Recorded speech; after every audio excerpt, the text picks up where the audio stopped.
Hello and welcome to young minds care institute. Hope all you guys are doing well. So आज के lecture में हम बात करने वाले हैं सेंट्रियोल के बारे में। समझेंगे कि सेंट्रियोल का स्ट्रक्चर कैसा होता है, उसके केमिकल कॉम्पोजिशन के बारे में समझेंगे। उसके अलावा उससे रिलेटेड जो फंक्शंस है उनको भी हम आज के लेक्चर में डिस्कस करने वाले हैं। अगर आप चैनल पर नए हैं और अभी तक चैनल को सब्सक्राइब नहीं किया है तो आई अर्ज कि चैनल को सब्सक्राइब कर लीजिए, अपने दोस्तों से शेयर कर लीजिए। तो चलिए फिर डायरेक्टली मूव करते हैं आज के मेन टॉपिक के ऊपर और समझते हैं सेंट्रियोल के बारे में। लेकिन उससे पहले अगर आप हमारे एप्लीकेशन पर जाते हैं तो अब आपको एप्लीकेशन पर सारे लेक्चर टॉपिक वाइज बेसिस पे अवेलेबल हो जाएंगे। तो एक बार जाके आप इसको एप्लीकेशन पर चेकआउट कर सकते हैं। कोर्स से रिलेटेड अगर आपको कुछ ज्यादा जानकारी की जरूरत है तो आप डायरेक्टली मेरे व्हाट्सएप पर भी कनेक्ट कर सकते हैं, उसका लिंक भी आपको डिस्क्रिप्शन में मिल जाएगा।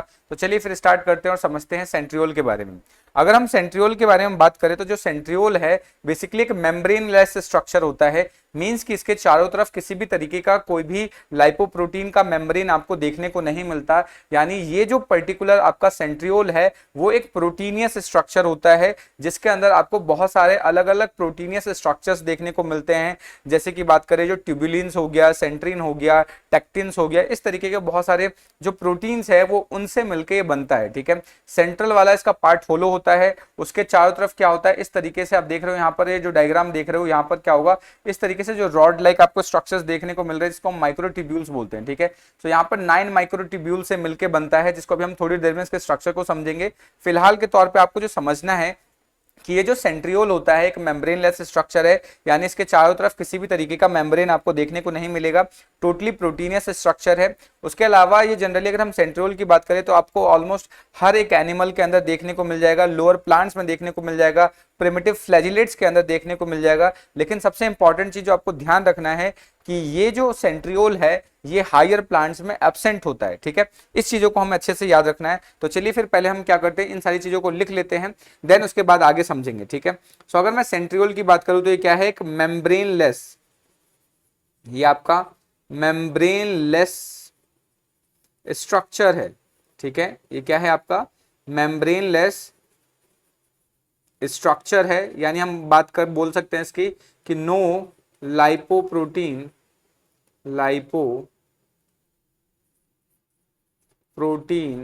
Membrane is present. यानी किसी भी तरीके का यहां पर आपको लाइपोप्रोटीन स्ट्रक्चर देखने को नहीं मिलता, मेम्ब्रेन स्ट्रक्चर देखने को नहीं मिलता। तो यानी ये क्या है, टोटली प्रोटीन्स का बना हुआ स्ट्रक्चर है। ठीक है, so it is a proteinaceous structure. ठीक है, ध्यान रखना है कि ये प्रोटीन का बना हुआ स्ट्रक्चर है, बहुत इंपॉर्टेंट चीज है जो आपको ध्यान रखना है। और यहां पर सबसे इंपॉर्टेंट चीज आपको जो क्या याद रखना है कि जनरली अगर हम सेंट्रियोल को देखना चाहें, ठीक है, तो सेंट्रियोल आपको एनाफेज और टीलोफेज के समय में, ठीक है, एनाफेज और टीलोफेज के समय में सेंट्रियोल आपको दो सिलेंड्रिकल स्ट्रक्चर के तौर पर दिखेगा। इस तरीके से आप जो देख रहे हो यहाँ पे ये टू सिलेंड्रिकल स्ट्रक्चर देखने को मिलेगा जो कि एक दूसरे के राइट एंगल पे प्रेजेंट होता है। ठीक है, तो हम बात कर सकते हैं कि during anaphase and telophase centriole appear as two cylinders at right angle। Right angle का मतलब 90 degree, right angle to each other. इस चीज को हमें अच्छे से याद रखना है। ठीक है, सो यानी क्या होगा, एनाफेज और टीलोफेज के समय अगर हम सेल के अंदर देखें तो सेंट्रियोल हमें क्या है, इस तरीके से दो सिलेंड्रिकल स्ट्रक्चर में देखने को मिलता है। और ये दोनों सिलेंड्रिकल स्ट्रक्चर एक दूसरे के 90 डिग्री पे अरेंज होते हैं, चीज आपको याद रखना है। अब क्योंकि ये दो सिलेंड्रिकल स्ट्रक्चर का बना हुआ है इसलिए इसको हम डिप्लोसोम भी बोलते हैं। ठीक है, so because of two cylindrical structure it is called डिप्लोसोम। ठीक है, ये चीज आपको याद रखना है। यही जो आपका सेंट्रियोल है आगे जाके बेसल बॉडी में मॉडिफाई हो जाता है, जो कि बेसिकली आप बात करें तो सीलिया फ्लैजिला बनाने में हेल्प करता है। सो हम बोल सकते हैं कि जो आपका यहाँ पे जो सेंट्रियोल है, सेंट्रियोल का जो प्राइमरी फंक्शन है वो लोकोमोटरी है। लोकोमोटरी का मतलब सीलिया फ्लैजिला बनाने में हेल्प करता है, ठीक है। उसके बाद इसका जो सेकेंडरी फंक्शन है, सेकेंडरी फंक्शन हम बोल सकते हैं कि माइटोटिक डिवीजन में हेल्प करता है। तो ये चीज आपको याद रखना है कि जो प्राइमरी फंक्शन होता है, primary function of centriole is locomotory। कैसा है? Locomotory. And secondary function is mitotic division. यानी सेकेंडरी फंक्शन माइटोटिक डिवीजन है। तो हमने देखा था माइटोटिक डिवीजन में जो स्पिंडल फाइबर्स होते हैं वो सेंट्रियोल से ही निकलते हैं और क्रोमोसोम के काइनेटोकोर वाले पार्ट से जाके जुड़ते हैं एंड देन उसको खींचा जाता है, पुलिंग एंड पुशिंग वाला प्रोसेस चल रहा होता है, ठीक है। उसके बाद नेक्स्ट इंपॉर्टेंट चीज, ये आपको सभी एनिमल्स के अंदर देखने को मिल जाएगा, यानी प्रेजेंट इन ऑल एनिमल्स, ठीक है, सारे एनिमल्स के अंदर देखने को मिल जाएगा। उसके अलावा बात करें प्रिमिटिव फ्लैजिलेट्स, जैसे कि बात करें डाइनोफ्लैजिलेट्स हो गया, युग्लिना हो गया, ठीक है, या युग्लिना हो गया, क्लेमाइडोमोनास हो गया, क्लेमाइडोमोनास हो जाएगा, ठीक है। तो क्लेमाइडोमोनास, इनके अंदर ये आपको देखने को मिल जाता है, ठीक है। आपको प्रिमिटिव प्लांट्स के अंदर भी देखने को मिल सकता है, प्रेजेंट इन प्रिमिटिव प्लांट्स, ठीक है। लेकिन जो हायर प्लांट्स होते हैं उसमें एब्सेंट होता है, ठीक है। तो ये याद रखना है, एब्सेंट इन हायर प्लांट्स में ये एब्सेंट होंगे, ये चीज आपको याद रखना है।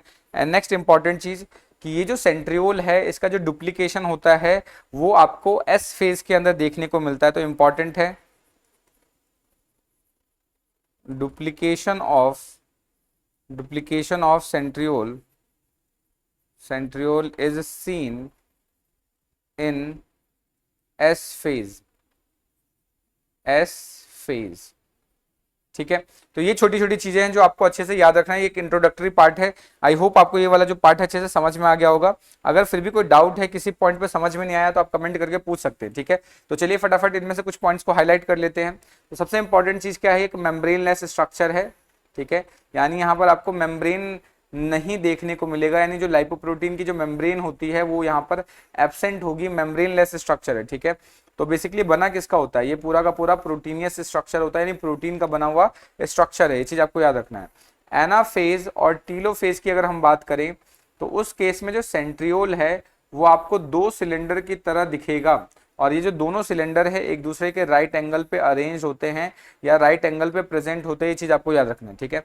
अब क्योंकि यहाँ पर ये दो सिलेंड्रिकल स्ट्रक्चर शो करता है इसलिए सेंट्रियोल को हम डिप्लोसोम भी बोल सकते हैं, ये चीज आपको याद रखना है, ठीक है। अगर हम इसके प्राइमरी फंक्शन की बात करें, ठीक है, तो प्राइमरी फंक्शन सेंट्रियोल का बेसिकली लोकोमोटरी था, ठीक है, यानी ये सीलिया फ्लैजिला बनाने में हेल्प करता है। लेकिन अगर इसके हम सेकेंडरी फंक्शन की बात करें तो ये इसका माइटोटिक डिवीजन में हेल्प करना होता है, ये चीज आपको याद रखना है, ठीक है। सबसे इंपॉर्टेंट चीज कि जितने भी एनिमल्स होते हैं सभी के अंदर प्रेजेंट होते हैं। उसके अलावा अगर हम बात करें प्रिमिटिव फ्लैजिलेट्स हो गए, जैसे कि डाइनोफ्लैजिलेट्स, युग्लिना, क्लेमाइडोमोनास, इनके अंदर भी देखने को मिलेगा। प्रिमिटिव प्लांट्स के अंदर भी आपको ये देखने को मिल जाता है। लेकिन सबसे इंपॉर्टेंट चीज कि जो हायर प्लांट्स होते हैं, हायर प्लांट के अंदर ये एब्सेंट होंगे, ठीक है। अगर हम बात करें कि सेंट्रियोल का डुप्लीकेशन, तो सेंट्रियोल का डुप्लीकेशन होता है आपका एस फेज के अंदर। ये सारी चीजें आपको इसके बारे में अच्छे से याद रखनी है, ठीक है। सो आई होप को यहाँ तक की जो चीजें अच्छे से समझ में आ गई होंगी। अगर फिर भी कोई डाउट बन रहा है, कोई सजेशन है, तो आप कमेंट करके पूछ सकते हैं, ठीक है। नेक्स्ट बात करते हैं इसके साइज के बारे में। अगर हम इसके साइज के बारे में बात करें तो इसका जो साइज है आप देखेंगे कि इसके अंदर जो मैच्योर सेंट्रियोल है उसका जो डायमीटर होता है लगभग 1600 एंगस्ट्रॉम से लेके 2500 एंगस्ट्रॉम तक जा सकता है, और इसका जो लेंथ है वो लेंथ आपका 1600 एंगस्ट्रॉम से लेके 8 माइक्रोन तक जा सकता है, ये चीज आपको याद रखना है। तो अगर हम साइज की बात करें तो हम बात कर रहे हैं एक मैच्योर सेंट्रियोल की, अगर हम मैच्योर सेंट्रियोल की बात करें तो जो उसका डायमीटर होता है, डायमीटर आप देखेंगे कि इसका जो डायमीटर है वो ऑलमोस्ट अराउंड 1600 एंगस्ट्रॉम से लेके 2500 एंगस्ट्रॉम तक होता है। और आप जानते हैं कि एक एंगस्ट्रॉम को हम लिख सकते हैं 10⁻⁻10 मीटर। ठीक है, तो ये चीज आपको इसके बारे में याद रखना है। लेकिन वही अगर हम इसके लेंथ की बात करें तो इसका जो लेंथ होता है, लेंथ आप देखेंगे तो लेंथ इसका 1600 एंगस्ट्रॉम से लेके आपका 8 माइक्रोन तक होता है। ठीक है, लेंथ आपको इसको बारे में याद रखना है कि लेंथ कितना है इसका, 1600 एंगस्ट्रॉम से लेके 8 माइक्रोन तक होगा। ये चीज आपको याद रखना है। ठीक है, ये बहुत इंपॉर्टेंट चीज है। नेक्स्ट कुछ चीजें कि जैसे मान लेते हैं कुछ कुछ एनिमल्स के अंदर, कुछ जैसे मान लेते हैं नॉन फ्लैजिलेट्स है, उसके अंदर ये जो लेंथ है वो इंक्रीज हो जाता है। ठीक है, लेंथ क्या हो जाता है, इंक्रीज। आपको वहां पर लेंथ इंक्रीज दिखा, मतलब कि इसकी जो लेंथ है जो 1600 एंगस्ट्रॉम है, इससे बड़े बड़े लेंथ होते हुए दिख सकते हैं। तो याद रखना है। तो हम इसको लिख सकते हैं कि इन some organism centriole of non-flagellated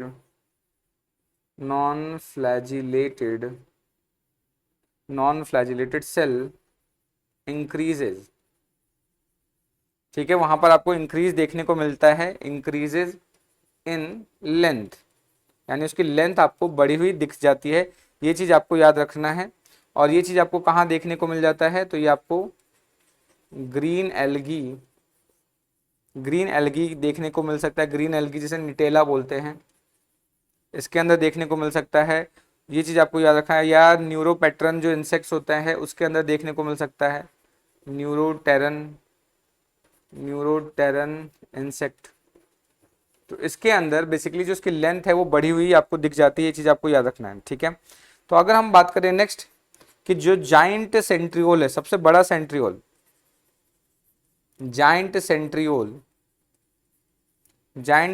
have been found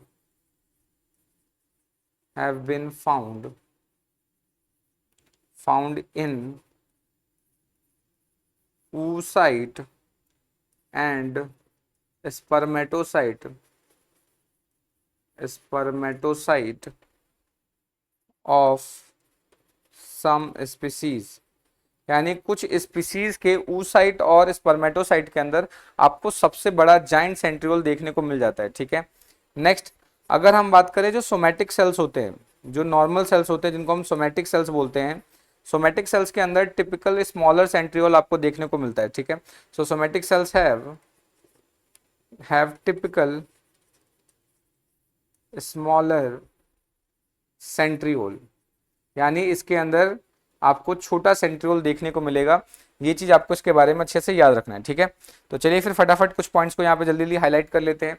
तो अगर हम मैच्योर सेंट्रियोल की बात करते हैं तो मैच्योर सेंट्रियोल का जो डायमीटर है आपको 1600 से 2500 एंगस्ट्रॉम के बीच में देखने को मिल सकता है। लेंथ की बात करें तो ये 1600 एंगस्ट्रॉम से लेके 8 माइक्रोन तक जा सकता है। 1 माइक्रोन का मतलब 10⁻⁻6 होता है। ये चीज आपको याद रखना है। ठीक है, कुछ ऑर्गेनिज्म के अंदर जो सेंट्रियोल है उसका साइज आपको इंक्रीज दिखता है, जैसे कि अगर बात करें ग्रीन एल्गी निटेला के अंदर और न्यूरोपेट्रन इंसेक्ट्स के अंदर इसकी लेंथ बढ़ी हुई देखने को मिल जाती है। ठीक है, कुछ स्पीसीज के अंदर आपको जाइंट सेंट्रियोल देखने को मिलता है और ये जो जाइंट सेंट्रियोल है उसके oocyte और स्पर्मेटोसाइट यानी जर्मिनल सेल्स के अंदर देखने को मिलता है।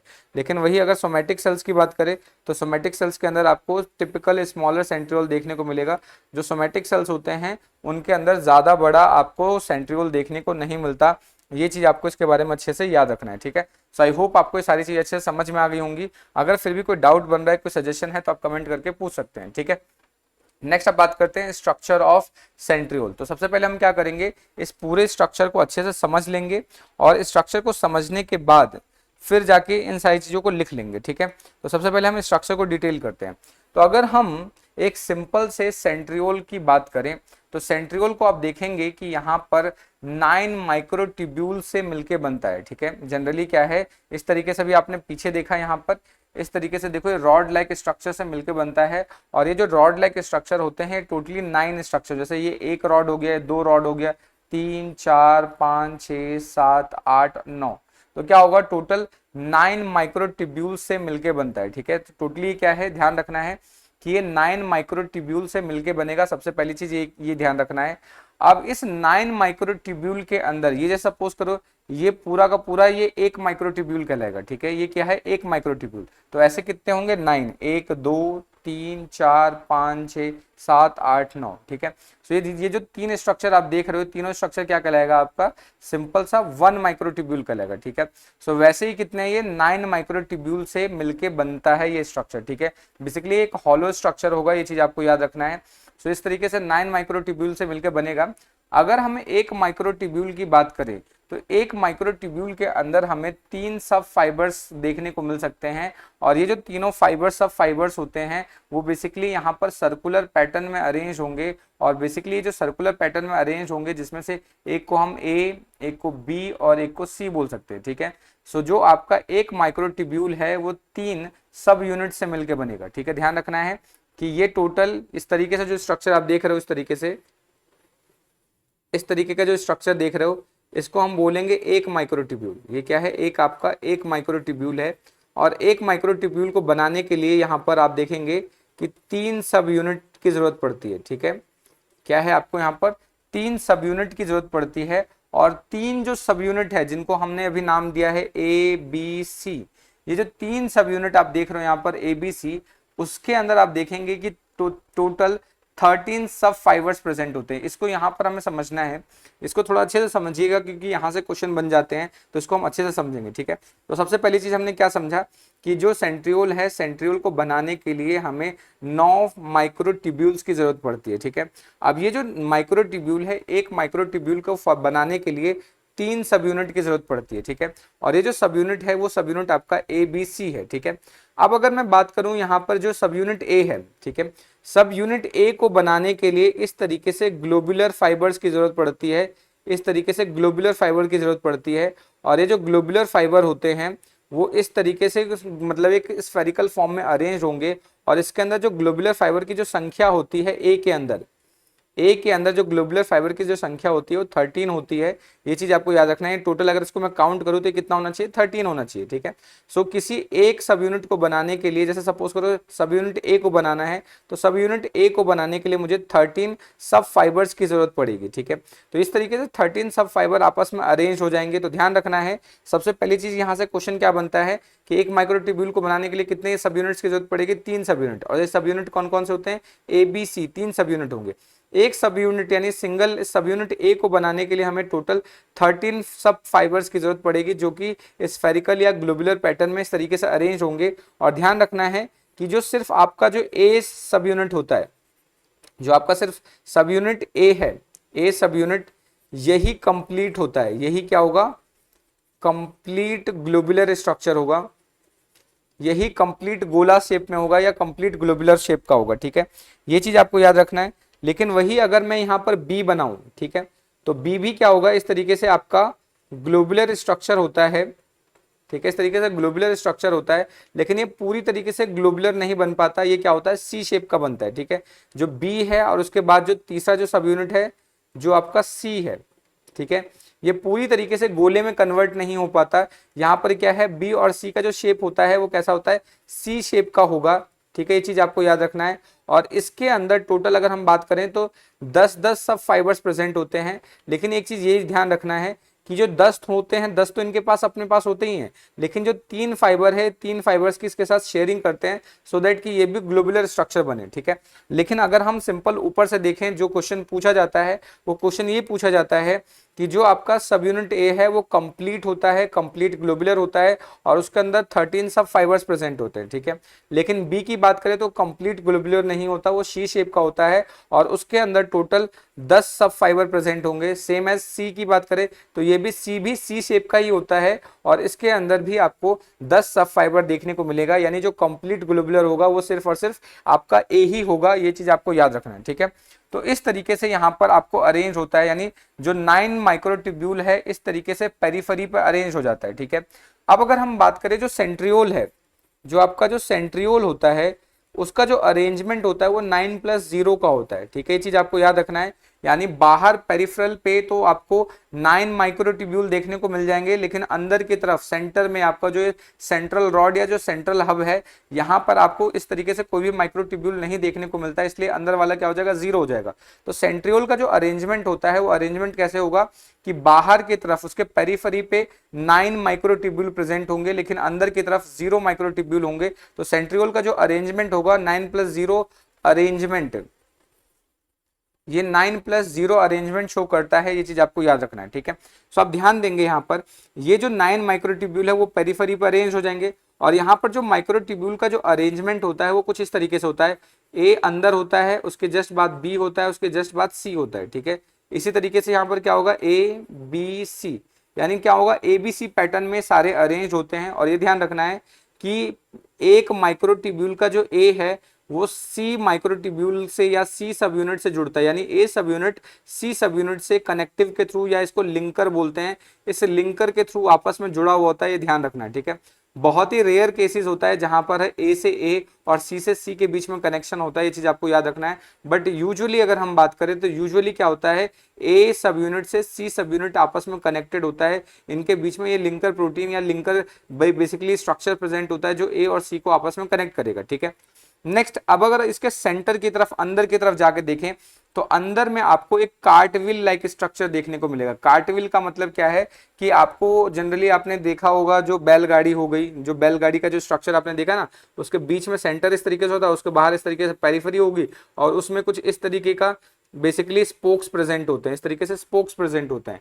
तो इसको हम बोलते हैं कार्टविल, या आप इसको साइकिल का पहिया भी बोल सकते हो। तो इसका जो स्ट्रक्चर होता है सेंट्रियोल का वो कार्टविल लाइक स्ट्रक्चर होता है। ठीक है, इसको हम क्या बोलते हैं, कार्टविल स्ट्रक्चर बोलेंगे। ये चीज आपको ध्यान रखना है। तो जो अंदर का जो स्ट्रक्चर है वो आपको कार्टविल देखने को मिलेगा, जिसका मतलब क्या होगा कि सेंटर में आपको एक सेंट्रल रॉड या सेंट्रल हब देखने को मिलेगा, और इस सेंट्रल रॉड या सेंट्रल हब से 9 स्पोक्स निकलते हुए देखने को मिलेगा। तो ये एक स्पोक है।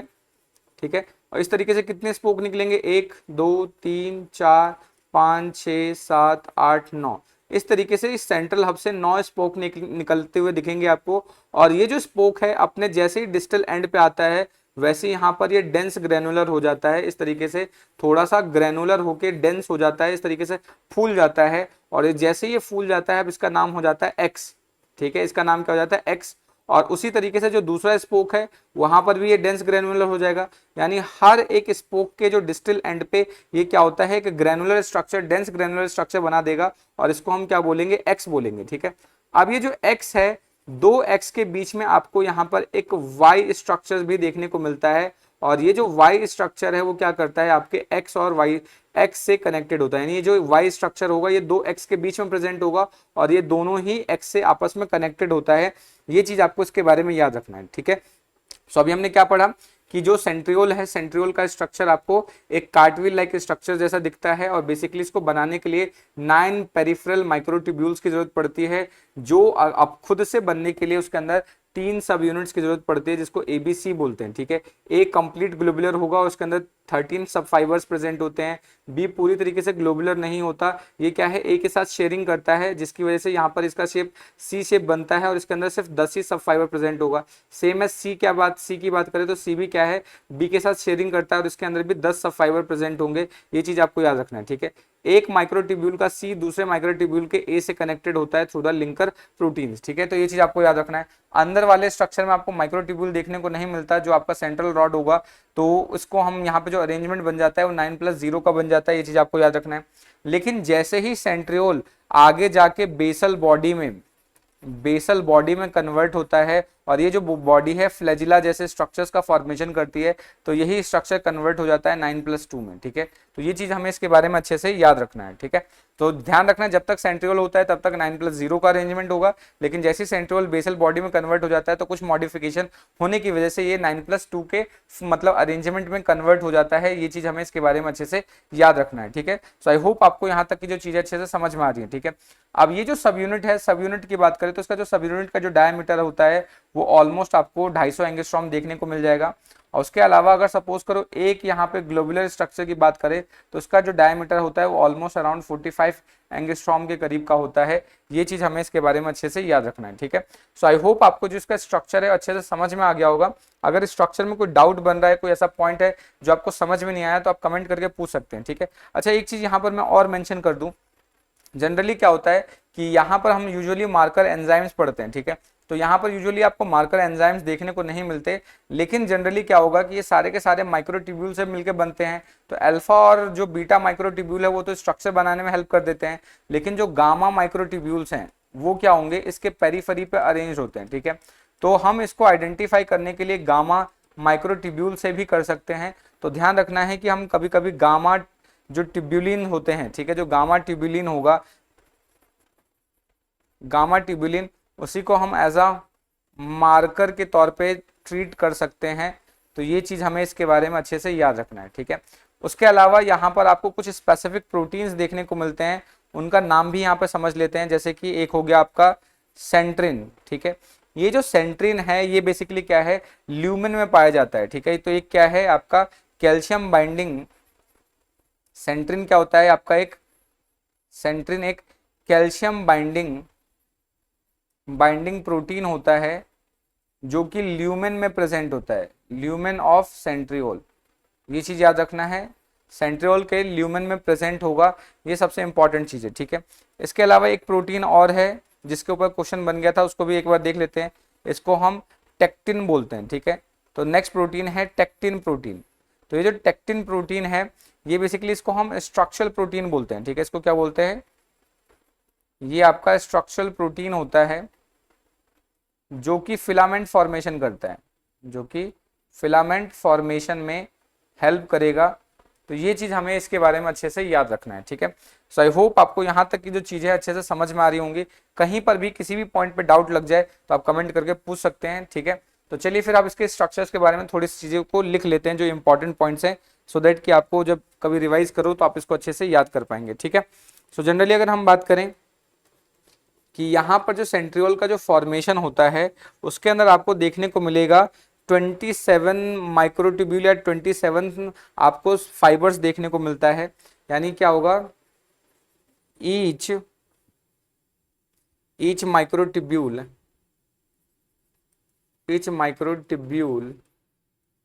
is made up of 3 सब यूनिट्स, ठीक है। 3 सब यूनिट्स के बना होता है ABC, 3 सब यूनिट होंगे ABC, ये चीज आपको याद रखना है।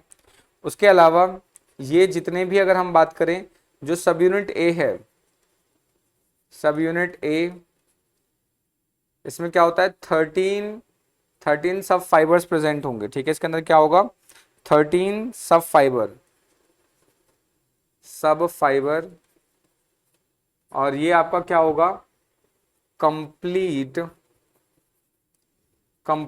स्फीयर की फॉर्म में होगा, कंप्लीट स्फेरिकल होगा, ठीक है।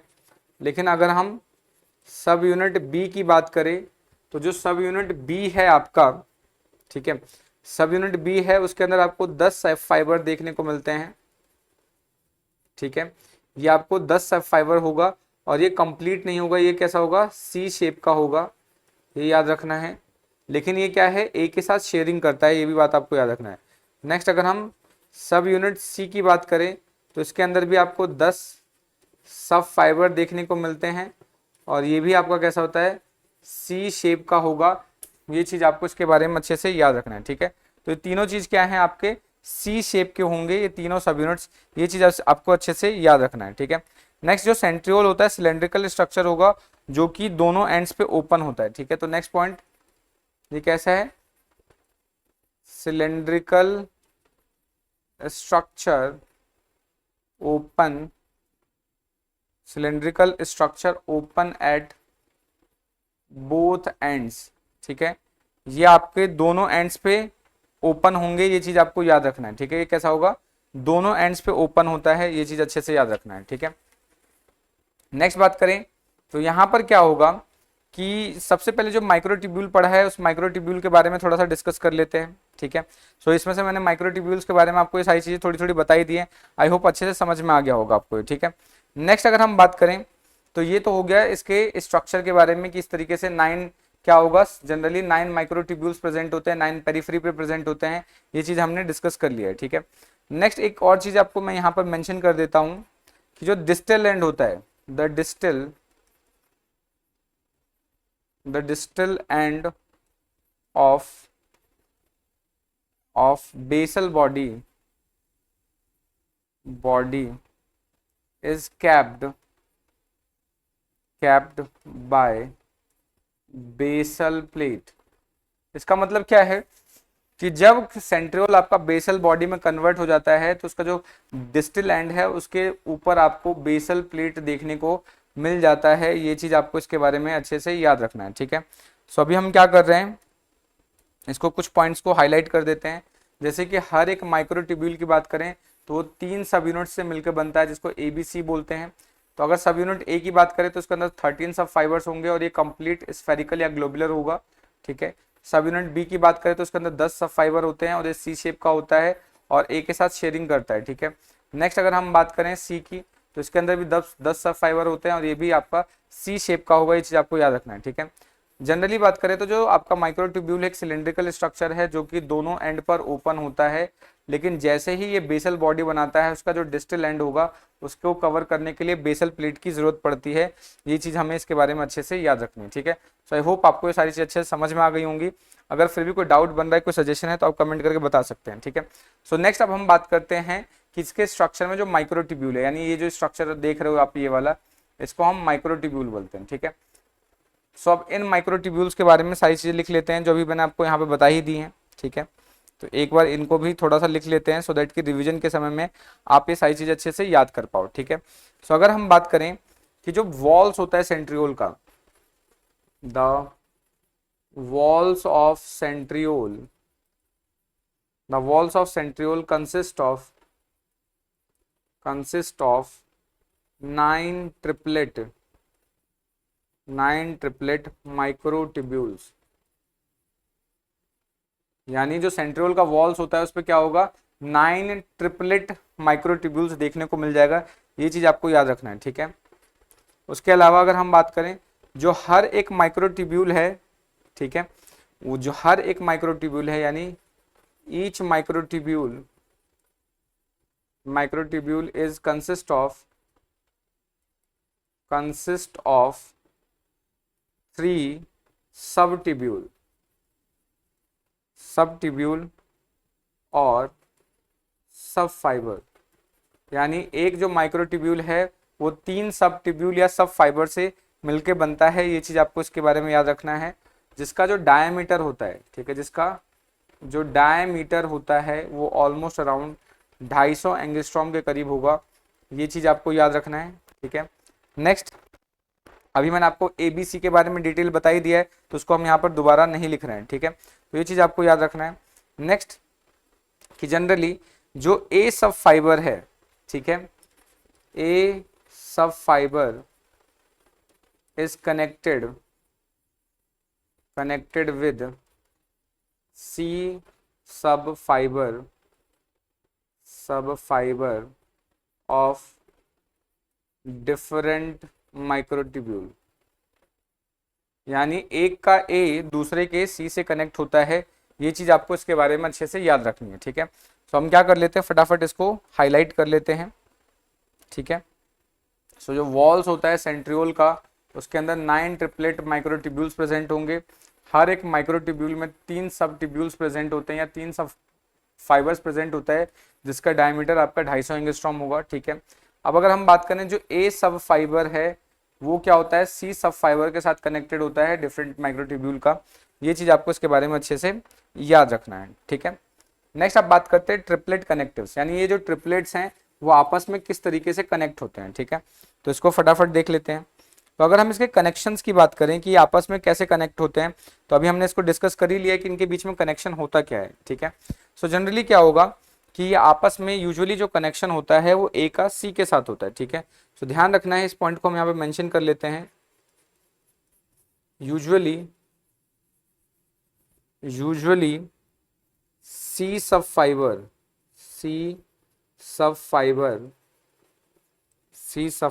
is connected to A सब फाइबर। सी सब फाइबर किससे कनेक्टेड होता है? ए से कनेक्ट होता है यूजुअली, ठीक है। लेकिन कुछ स्पीशीज के अंदर, in some species a connectives are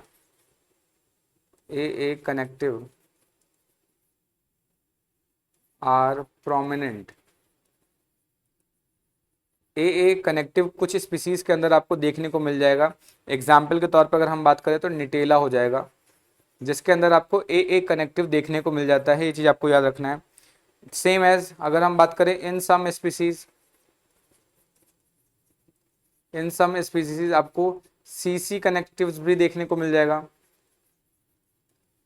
connective are prominent,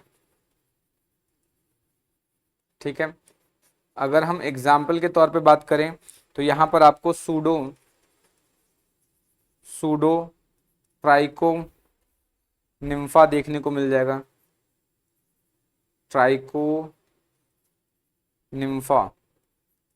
उसके अंदर ये आपको सीसी कनेक्शन देखने को मिल जाएगा। यूजुअली आप देखो यहाँ पर ये ए है, ये बी है, ये सी है। यूजुअली आपको एसी कनेक्शन देखने को मिलता है, लेकिन किसी किसी में आप देखेंगे कि आपको इस तरीके से ए कनेक्टिव देखने को मिल सकता है, और किसी किसी में आपको क्या है, सी से सी में देखने को मिल जाता है, ठीक है। किसी किसी में सी से सी में देखने को मिल जाएगा। ये चीज आपको याद रखना है, सी से इस तरीके से सी में कनेक्शन दिख चला जाता है, ठीक है। यानी कहीं कहीं पे आपको ए टू ए कनेक्शन देखने को मिल जाएगा और कहीं पे सी टू सी कनेक्शन देखने को मिल जाता है। बट यूजुअली मैक्सिमम केसेस में आपको ए से सी तक का कनेक्शन देखने को मिलता है। ये चीज आपको इसके बारे में अच्छे से याद रखना है, ठीक है। सो आई होप आपको यहाँ तक की जो चीजें अच्छे से समझ में आ रही होंगी। तो चलिए यहाँ पे कुछ हाईलाइट कर लेते हैं। तो सबसे पहले क्या है, यूजुअली जो सी फाइबर्स होते हैं आपके, वो ए सब फाइबर के साथ कनेक्ट होते हैं। ये चीज आपको याद रखना है। लेकिन कुछ सब स्पीसीज के अंदर आपको ए कनेक्टिव भी देखने को मिल जाता है, और एग्जाम्पल के तौर पे आ जाएगा निटेला, ये नाम याद रखेंगे। लेकिन कुछ सब स्पीसीज के अंदर आपको सीसी कनेक्शन भी देखने को मिलता है, और ये देखने को मिलेगा आपको सूडो ट्राइको निम्फा के अंदर इस तरीके का कनेक्शन। इस बात को हमें अच्छे से याद रखना है, ठीक है। सो आई होप आपको यहाँ तक की चीजें अच्छे से समझ में आ गई होंगी। अगर फिर भी कोई डाउट है, कोई सजेशन है, तो आप कमेंट करके पूछ सकते हैं, ठीक है। नेक्स्ट आप बात करते हैं इंट्रासेंट्रियोलर स्ट्रक्चर। अगर हम इंट्रासेंट्रियोलर स्ट्रक्चर की बात करें तो इंट्रासेंट्रियोलर स्ट्रक्चर बेसिकली क्या होता है, ये जो अंदर वाला जो स्ट्रक्चर आप देख रहे हो, ये वाला जो स्ट्रक्चर आप देख रहे हो, ये वाला जो कार्टविल लाइक स्ट्रक्चर आपको दिख रहा है, इस कार्टविल लाइक स्ट्रक्चर को ही हम क्या नाम देते हैं, इसको बोलते हैं इंट्रासेंट्रियोलर स्ट्रक्चर। तो इंट्रासेंट्रियोलर स्ट्रक्चर के अंदर आप देखेंगे कि बीच में आपको एक कार्टविल लाइक स्ट्रक्चर दिखेगा, जिसमें सेंटर में आपको एक सेंट्रल रॉड या सेंट्रल हब देखने को मिलता है, ठीक है। और वहां से इस तरीके से क्या होगा, वहां से इस तरीके से आपको 9 फिलामेंट्स इस तरीके से या 9 स्पोक्स निकलते हुए देखने को मिलते हैं। इस तरीके से 9 स्पोक निकलते हुए दिखेंगे, जैसे 1 2 3 4 5 6, ठीक है। और ये जो स्पोक है ये आगे जाके इस तरीके से डेंस हो जाते हैं, जिनको हम एक्स नाम देना स्टार्ट करेंगे, ठीक है। सो ये जो अंदर वाला ये जो पूरा स्ट्रक्चर है, इसी को हम क्या बोलते हैं, इंट्रासेंट्रियोलर स्ट्रक्चर बोलते हैं, ठीक है। इसी को क्या बोलेंगे, इंट्रासेंट्रियोलर स्ट्रक्चर बोलेंगे। ये चीज आपको अच्छे से याद रखनी है, ठीक है। तो चलिए फिर इसके बारे में थोड़ा सा लिख लेते हैं, ठीक है। तो सबसे पहले अगर हम बात करें तो आपको देखने को मिलेगा जो सेंट्रियोल है उसके एक एंड पर आपको कार्टविल स्ट्रक्चर देखने को मिलता है। सो हम लिख लेते हैं at one end of centriole कार्टविल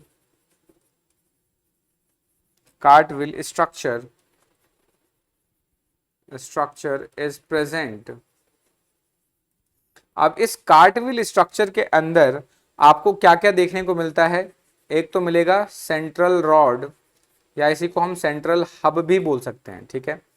उसके अलावा आपको देखने को मिलेगा यहां से सेंट्रल रॉड से निकलती हुई 9 रेडिएटिंग स्पोक, 9 रेडिएटिंग स्पोक देखने को मिलेगा। ठीक है, ये चीज आपको याद रखना है।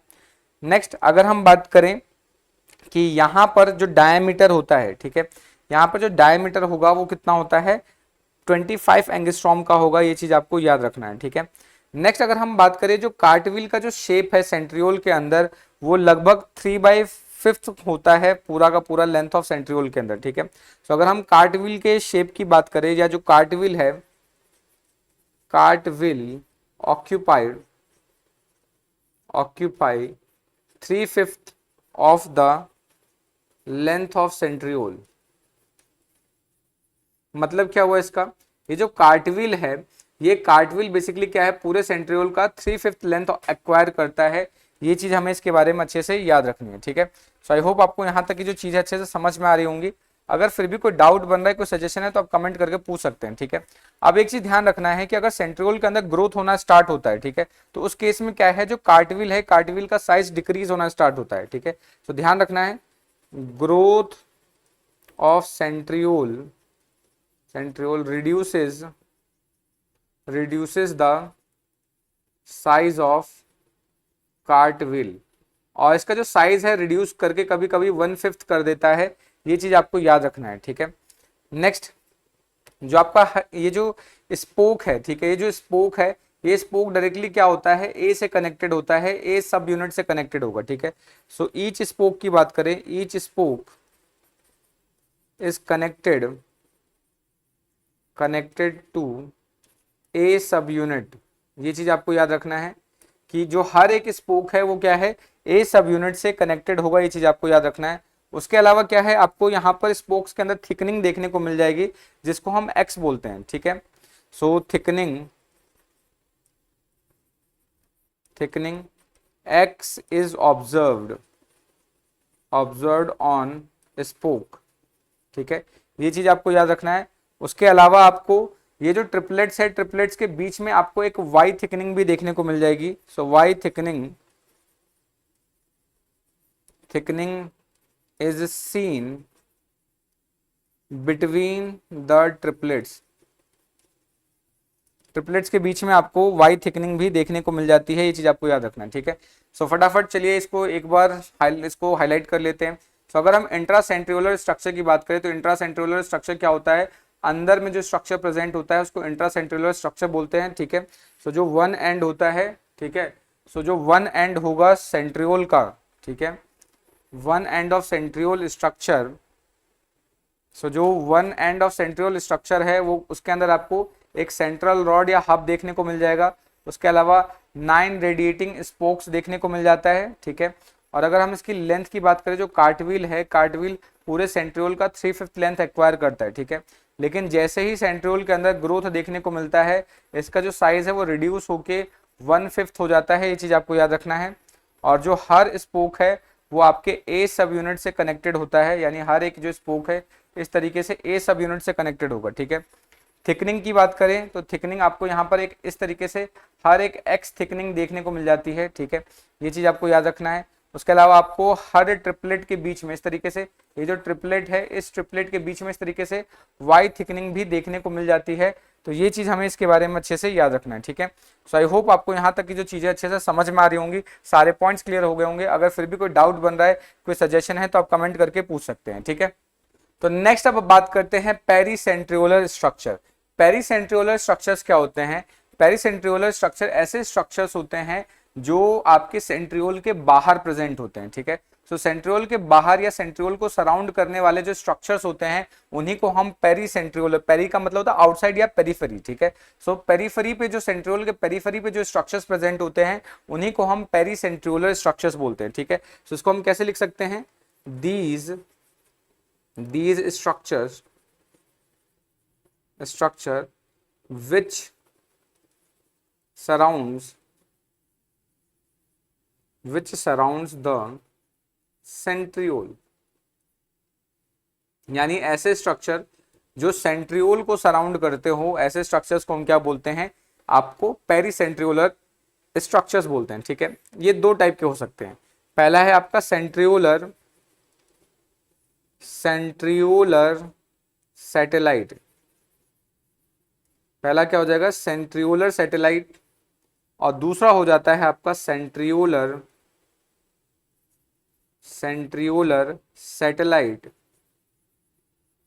Satellite complex. ठीक है, अब ये क्या चीजें होती हैं इसको एक बार समझ लेते हैं। तो इसको हम वन बाय वन करके दोनों को डिटेल करेंगे। ठीक है, सबसे पहली चीज ये किसके किस में पाया जाता है उसको भी समझ यहीं पे लिख लेते हैं। तो जो सेंट्रियोलर सैटेलाइट है ये आपको देखने को मिल जाता है सी क्यूकम्बर में, ये आपको सी क्यूकम्बर में देखने को मिलेगा। लेकिन वही अगर सेंट्रियोलर सैटेलाइट कॉम्प्लेक्स की बात करें तो ये आपको कुकुमारिया में देखने को मिलेगा। ठीक है, कुकुमारिया के स्पर्म में देखने को मिल जाता है, कुकुमारिया।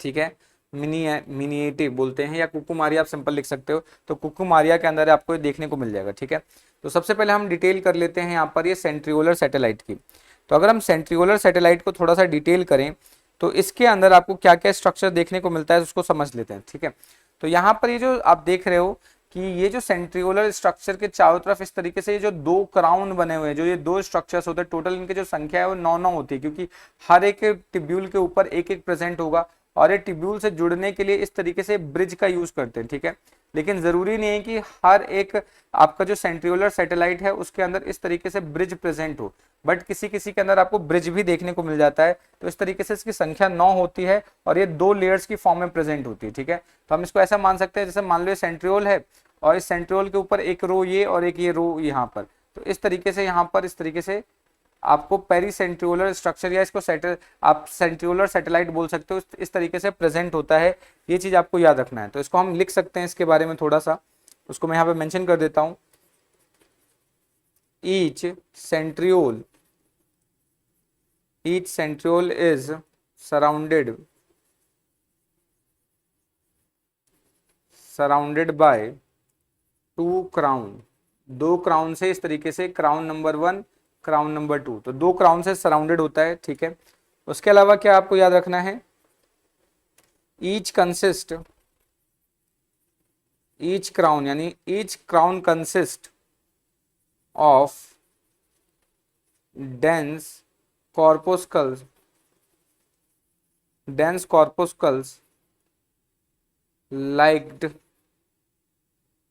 linked to centriole. Each is consist of dense corpuscles linked to centriole by short bridge। यानी यहां पर देखो हर एक छोटे शॉर्ट ब्रिज से कनेक्टेड होता है, ये चीज आपको याद रखना है। ठीक है, नेक्स्ट जो चीज आपको याद रखना है कि यहाँ पर ये जनरली जो सैटेलाइट है वो वेरी कर सकता है, किसी के अंदर प्रेजेंट है किसी के अंदर नहीं भी हो सकता है। ठीक है, नेक्स्ट इंपॉर्टेंट चीज जो ये सैटेलाइट्स हैं ये आपको कभी भी माइटोसिस के समय देखने को नहीं मिल सकते। ठीक है, तो ध्यान रखना है कि जो सैटेलाइट्स होते हैं, सैटेलाइट्स आर एब्सेंट या फिर बोल सकते हैं have never seen during mitosis. ध्यान रखना है कि ये कभी भी माइटोसिस के समय देखने को नहीं देखने को मिलेगा, ये चीज आपको याद रखना है। अब ये जो आपके जो टोटल ये पेरीसेंट्रियोलर स्ट्रक्चर्स है, बेसिकली हम बोल सकते हैं कि ये एक फोकल पॉइंट्स होते हैं माइक्रोट्यूब्यूल्स के। ठीक है, तो इसको हम लिख सकते हैं कि जो आपके पेरीसेंट्रियोलर बॉडीज हैं, bodies act as focal point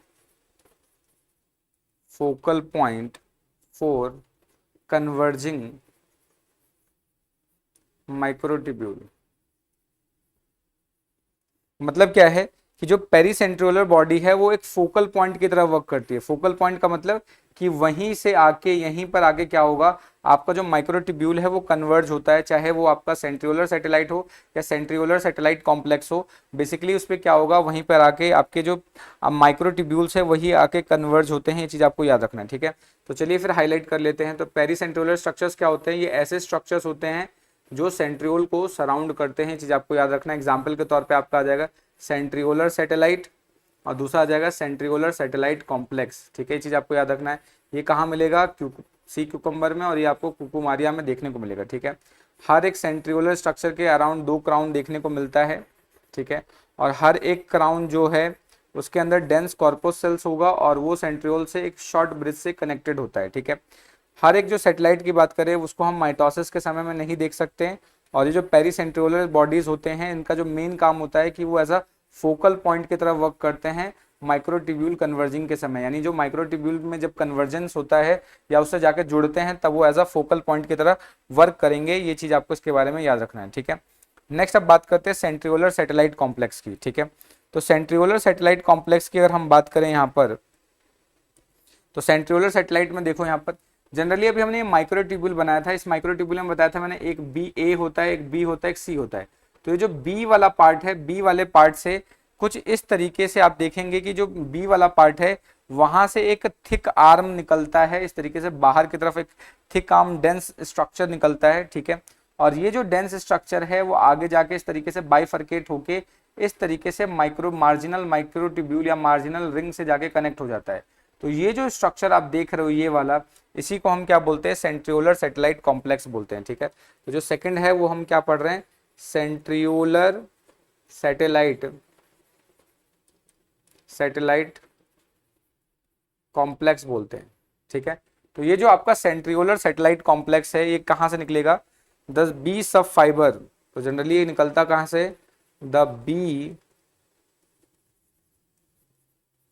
B sub fibre of each centriolar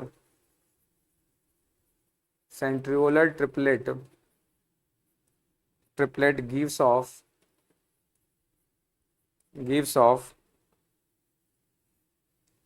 a satellite arm, यानी बी से, ये बी वाले पार्ट से ये निकलता है, ये सैटेलाइट आर्म बाहर की तरफ निकलता है जो आगे जाके बाइफरकेट हो जाएगा और बाइफरकेट होने के बाद ये जो मार्जिनल रिंग है उससे जाके ये कनेक्ट हो जाता है। ये चीज आपको याद रखना है, ठीक है। उसके अलावा क्या है, the arm thickens distally, the arm thickens यानी मोटा हो जाता है आगे जाके, थिकन्स distally to form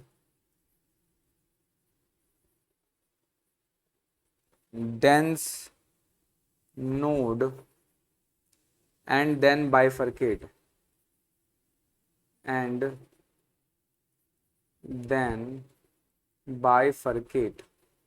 क्या मतलब है कि इधर से देखो बी से निकला, आगे जाके यहाँ पे डेंस नोड जैसा बन जा रहा है, मोटा सा फूला जा रहा है, उसके बाद ये इस तरीके से दो पार्ट में बाइफरकेट हो जाता है, ठीक है।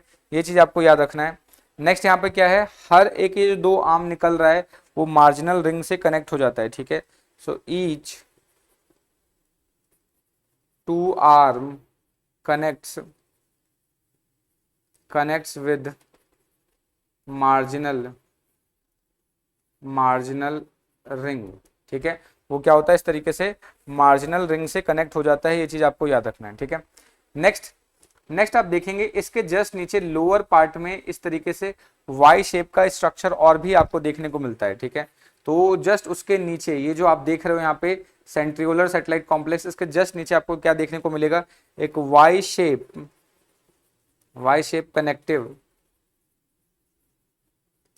connective extends from doublets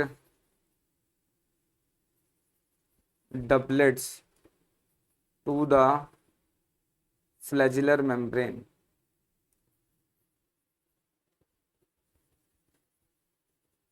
यानी जो फ्लैजिलर मेम्ब्रेन में जो डबलेट होगा उस डबलेट से इस तरीके से वाई शेप स्ट्रक्चर मिलता है। हमें ये पता नहीं है कि ये वाला जो स्ट्रक्चर है इसको हम सेंट्रियोलर सैटेलाइट कॉम्प्लेक्स में ऐड करें कि ना करें, ये चीज आपको इसके बारे में याद रखना है, ठीक है। सो आई होप आपको ये जो इतना पार्ट है अच्छे से समझ में आ गया होगा। फटाफट इसको हाईलाइट कर लेते हैं। तो जो सेंट्रियोलर सैटेलाइट कॉम्प्लेक्स है वो बी सब फाइबर से निकलता है, ठीक है। तो ये चीज आपको याद रखना है, वहां से बी सेंट्रियोलर फाइबर से इस तरीके से निकलेगा, आगे जाके ये थिक हो जाता है, आगे जाके थिक होके एक नोड्यूल का फॉर्मेशन करेगा, डेंस नोड का फॉर्म करेगा और वो बाद में जाके इस तरीके से बाइफरकेट हो जाता है, ठीक है। बाइफरकेट होने के बाद ये जो दो आर्म बनेंगे वो डायरेक्टली मार्जिनल रिंग से इस तरीके से ये कनेक्ट हो जाता है। ये बात आपको याद रखना है। उसके जस्ट नीचे जो आप यहाँ पर देख रहे हो वो कुछ इस तरीके से वाई शेप के और आपको आर्म निकलते हुए दिखते हैं जो कि डपलेट से निकलते हैं, लेकिन ये फ्लैजिलर मेम्ब्रेन से निकलेंगे। और ये हमें क्लियर नहीं है कि इसको हम सेंट्रियोलर या सेटेलाइट सेंट्रियोलर कॉम्प्लेक्स के अंदर इसको रखें कि ना रखें, ठीक है। तो ये चीज आपको इसके बारे में अच्छे से याद रखना है। नेक्स्ट अब हम बात कर लेते हैं इसके केमिकल कॉम्पोजिशन के बारे में कि इसका केमिकल कॉम्पोजिशन क्या होता है। तो अगर हम इस पर्टिकुलर स्ट्रक्चर सेंट्रियोल की बात करें तो सेंट्रियोल के अंदर हमें प्रोटीन्स देखने को मिल जाते हैं, ठीक है। तो बेसिकली ये पूरा का पूरा प्रोटीनियस स्ट्रक्चर है, तो प्रोटीन्स आपको यहाँ पे मिलने ही वाले हैं, चाहे अल्फा ट्यूबुलिन हो, बीटा ट्यूबुलिन हो, गामा ट्यूबुलिन हो, उसके बाद सेंट्रिन हो गया, टेटकिन्स हो गया, इस तरीके से बहुत सारे प्रोटीन्स आपको यहाँ पर देखने को मिल जाएगा। उसके अलावा आपको यहाँ पे कार्बोहाइड्रेट्स हो जाएगा, ठीक है। प्रोटीन्स में अगर हम बात करें तो वही अल्फा ट्यूबुलिन एक हो गया, गामा ट्यूबुलिन, अल्फा ट्यूबुलिन, उसके अलावा बीटा ट्यूबुलिन, ठीक है। कार्बोहाइड्रेट्स देखने को मिल जाएगा। उसके अलावा बात करें तो आपको यहाँ पर लिपिड्स देखने को मिल जाता है। फिर बात करें तो न्यूक्लिक एसिड देखने को मिल जाता है, ठीक है। इस तरीके से ये सारी चीज़ देखने को मिलेगा, ठीक है। नेक्स्ट इंपॉर्टेंट चीज़ अगर हम बात करें तो जो सेंट्रियोल है उसके अंदर आपको डुप्लीकेशन देखने को मिलता है कि जो सेंट्रियोल है वो डुप्लीकेट कर सकता है, ठीक है। और इसका जो डुप्लीकेशन होता है वो एस फेज में होता है। ध्यान रखना है कि जो सेल साइकिल का जो एस फेज है, एस फेज में इसका डुप्लीकेशन होगा, और इसका जो डुप्लीकेशन होता है वो प्री एग्जिस्टिंग सेंट्रियोल से होता है, ठीक है। So duplication of centriole occurs from pre-existing centriole, यानी जो पहले से प्री एग्जिस्टिंग सेंट्रियोल है उससे ही इसका डेवलपमेंट होता है, उसी से इसका फॉर्मेशन होगा। और जब इसका फॉर्मेशन होता है तो यहाँ पर दो सेंट्रियोल होंगे, जिसमें से क्या होगा कि टू सेंट्रियोल बनेंगे, दो सेंट्रियोल होते हैं, जिसमें से एक कहलाता है आपका मदर सेंट्रियोल और एक कहलाता है आपका डॉटर सेंट्रियोल, ठीक है। और ये जो मदर सेंट्रियोल और डॉटर सेंट्रियोल है एक दूसरे के 90 डिग्री पे प्रेजेंट होते हैं। तो ये चीज़ हमें इसके बारे में याद रखना है। सो हमें केमिकल कॉम्पोजिशन समझ में आ गया कि इसके अंदर लिपिड, प्रोटीन, लिपिड्स, उसका न्यूक्लिक एसिड, ये सारी चीज़ें देखने को मिल जाती है, ठीक है। डुप्लीकेशन आपको यहाँ पर देखने को मिलता है, डुप्लीकेशन एस फेज में होता है और डुप्लीकेशन प्री एग्जिस्टिंग सेल से ही होगा। तो प्री एग्जिस्टिंग सेल के अंदर जब डुप्लीकेशन होगा तो दो यहाँ पर आपको सेंट्रियोल देखने को मिलेगा, जिसमें से एक को हम बोलेंगे मदर सेंट्रियोल और एक को बोलते हैं डॉटर सेंट्रियोल, ठीक है। ये चीज़ आपको याद रखना है। नेक्स्ट अब हम बात कर लेते हैं इसके फंक्शन के बारे में, ठीक है। तो अगर इसकी फंक्शन की बात करें तो इसके बहुत सारे फंक्शंस हैं। जैसे कि सबसे पहले अगर हम बात करें रोल इन माइटोसिस, तो इसका एक तो रोल है कि माइटोसिस में पार्टिसिपेट करते हैं, ठीक है। तो जनरली क्या है, माइटोसिस के समय में ऐसा माना जाता था कि ये सेंट्रियोल किस में है, स्पिंडल फॉर्मेशन में इन्वॉल्व होते हैं, ठीक है। तो ऐसा माना जाता था इन्वॉल्व इन स्पिंडल फॉर्मेशन, ठीक है। यानी ये स्पिंडल फॉर्मेशन में हेल्प करते हैं, ऐसा माना जाता है, ठीक है।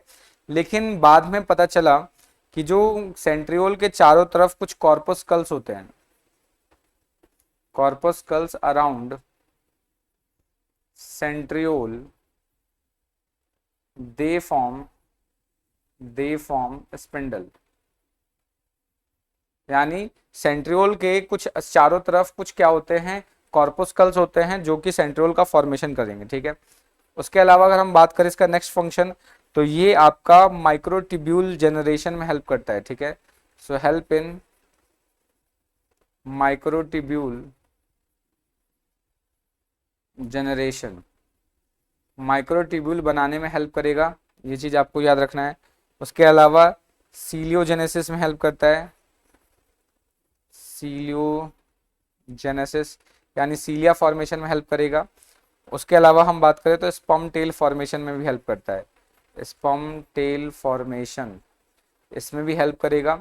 इसमें हेल्प कैसे करता है, जनरली जो आपका सेंट्रियोल है वो बेसिकली बेसल बॉडी में कन्वर्ट होता है, उस समय इसको ब्लिफेरोब्लास्ट ये सब बोल सकते हैं, ठीक है।